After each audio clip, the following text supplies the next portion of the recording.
In 1858, in the poor countryside of Lourdes in the south of France, between the misty mountains and the cold Gave River, lived a little girl named Bernadette Soubirous.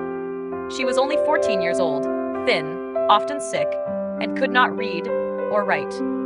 Her family was so poor that they had to live in a damp room, which used to be an abandoned prison. But in Bernadette's clear eyes, a strange light still shone, the light of simple faith, as pure as a stream flowing through that poor village. Bernadette's life passed peacefully between herding sheep, gathering firewood, and praying with an old rosary. No one expected that this fragile girl would become a witness to one of the greatest miracles in the Catholic world. In the midst of a seemingly ordinary scene, God chose a small soul. Bernadette had no education, no power, but in her heart, faith had quietly sprouted. A faith strong enough to make the whole world bow in admiration. And it was from this simplicity that a sacred encounter between earth and heaven was about to begin. In the grotto of Massabielle, where heaven would open to a little girl of Lourdes. On the morning of February 11th, 1858, the winter weather in Lourdes was so cold that fog covered the mountainside. Little Bernadette Soubirous and her two friends, Jean and Toinette, were gathering firewood near the grotto of Massabielle, beside the quietly flowing Gave River. When the two friends had run across the ditch, Bernadette, weak from exhaustion, stopped, took off her stockings to wade through the water. At that moment, a gentle breeze blew from nowhere, shaking the dry branches in front of the grotto. Bernadette raised her head and saw a strange woman appear in the soft light. She was dressed in pure white, with a blue sash around her waist, holding a pearly rosary on her arm, her bare feet resting on a blooming rose bush. No words were spoken at first, only a gentle look and a silent smile. Bewildered, Bernadette immediately took the rosary from her pocket and began to pray. Every time she recited a prayer, the other woman also touched the beads, but remained silent, not uttering a word. When the last prayer ended, the image dissipated like white smoke, leaving Bernadette with a strange feeling of deep peace. When Bernadette returned, she told her mother, but no one believed her. People thought she was dreaming or imagining things. Yet something in her heart urged her irresistibly, a divine invitation. Despite being forbidden, she still wanted to return to that place where she had felt the light coming from heaven. And so began the journey of 18 encounters between poor little Lourdes and the Merciful Mother, a journey that shook the world of faith. From that first day, Bernadette could not forget the image of the woman in the light. Despite her family's objections, she still felt an invisible pull toward the grotto of Massabielle. And then, just a few days later, the woman appeared again. She smiled, inviting her to return for 15 consecutive days. In each apparition, Bernadette knelt down to pray while the woman silently held her rosary with her, radiating a gentle light like morning dew. She advised Bernadette to pray for sinners and repent for the world.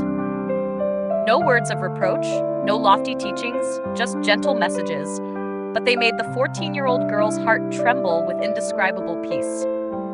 In the 9th apparition, Our Lady told Bernadette to drink water from the spring at the foot of the grotto. Bernadette looked around, saw only rocks and mud, but obeyed.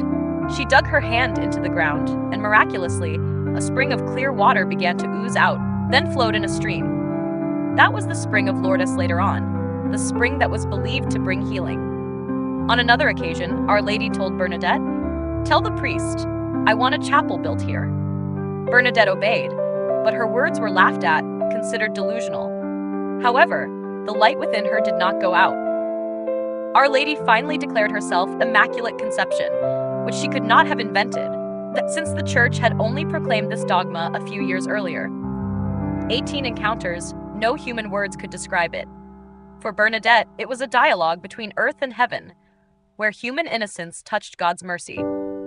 News of the strange spring in the Massabielle grotto quickly spread throughout the area. People came in droves, the curious, the devout, even the sick looking for a last hope.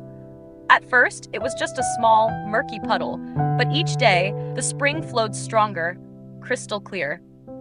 Bernadette, a poor girl with no power, just stood quietly by, holding her rosary, her eyes filled with a faith that even she herself could not fully describe.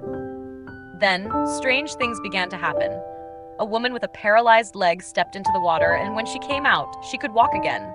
A child who had been blind since childhood, after washing his face with the spring water, suddenly had his eyes light up in the burst of tears of his mother. Doctors, authorities, priests, all were confused.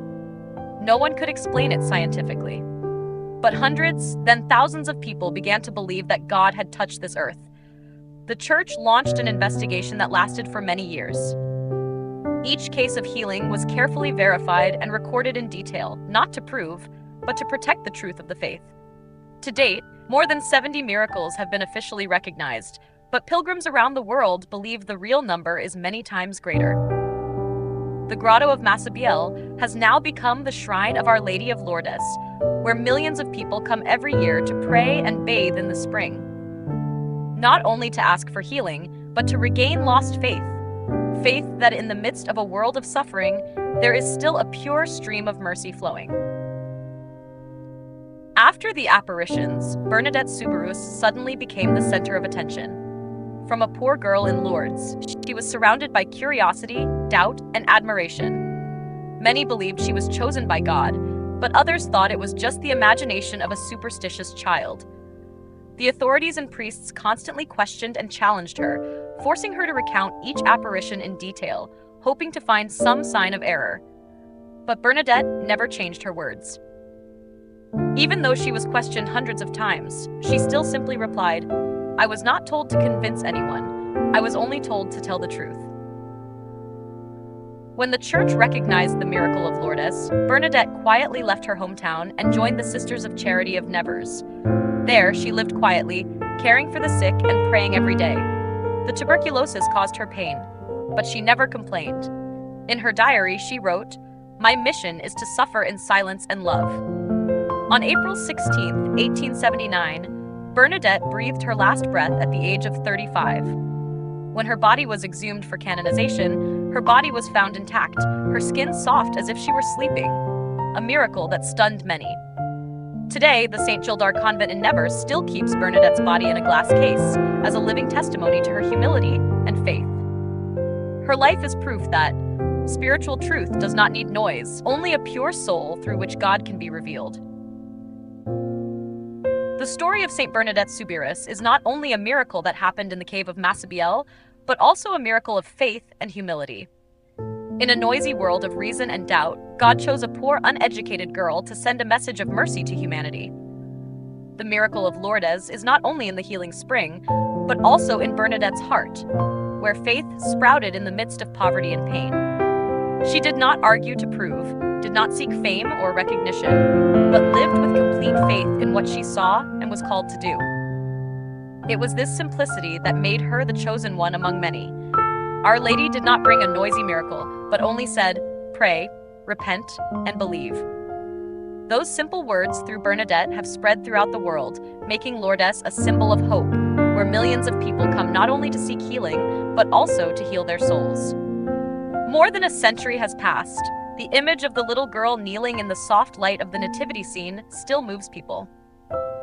Bernadette's life teaches that God does not need greatness, but purity of heart. The miracle of Lourdes, therefore, does not end in the past. It continues every day, in the tears of those who pray, in the silent faith of souls who know how to turn to the light, where Our Lady always opens her arms to welcome those who believe and are humble. Mystery Archive, a place to keep mysterious stories, unexplainable phenomena, and truths buried over time. Each video is a journey to unlock the hidden things behind history, religion, and the supernatural world. Join Mystery Archive to discover things you don't know yet. Don't forget to like, share, and subscribe to the channel to spread these magical mysteries to more people. Thank you.